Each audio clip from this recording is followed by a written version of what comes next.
Hello மக்களே, இன்றைக்கி வந்து பார்த்தீங்கன்னா மினி டிஃபன் வாங்கியிருக்கேன். இதோட ப்ரைஸ் பார்த்தீங்கன்னா வெறும் 91 ரூபா தான் வந்துச்சு. நான் வந்து உங்களுக்கு பில் ப்ரூஃபோட ஷேர் பண்ணுறேன். ஸோ வீடியோவை ஸ்கிப் பண்ணாமல் ஃபுல்லாக பாருங்கள். நம்ம சேனலில் இப்போ தான் ஃபஸ்ட் டைம் பார்க்குறீங்கன்னா சப்ஸ்கிரைப் பண்ணி வச்சுக்கோங்க. அப்போ தான் நான் போடுற அடுத்தடுத்த வீடியோவை நீங்கள் மிஸ் பண்ணாமல் பார்க்கலாம். வாங்க இப்போ பார்சல் ஓப்பன் பண்ணி உள்ளே என்னெல்லாம் கொடுத்துருவேன்னு பார்க்கலாம். பார்சலை ஓப்பன் பண்ணி பார்த்தா ஒரு 6 செக்ஷனாக அடுக்கி வச்சுருந்தாங்க. இந்த கவரில் என்ன இருக்குது பார்த்தீங்கன்னா பைனாப்பிள் கேசரி கொடுத்துருந்தாங்க.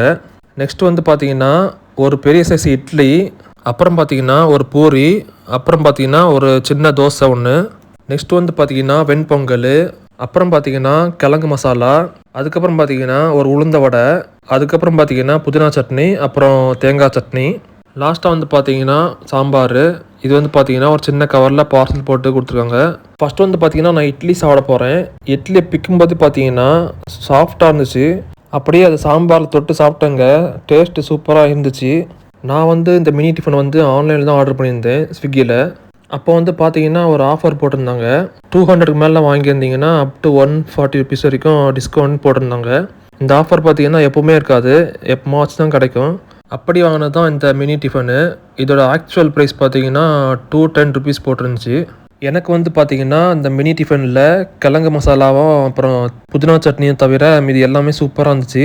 இட்லி, தோசை, பூரி, பொங்கல் இதில் உங்களுக்கு எது பிடிக்கும்னு கமெண்ட்டில் சொல்லுங்கள்.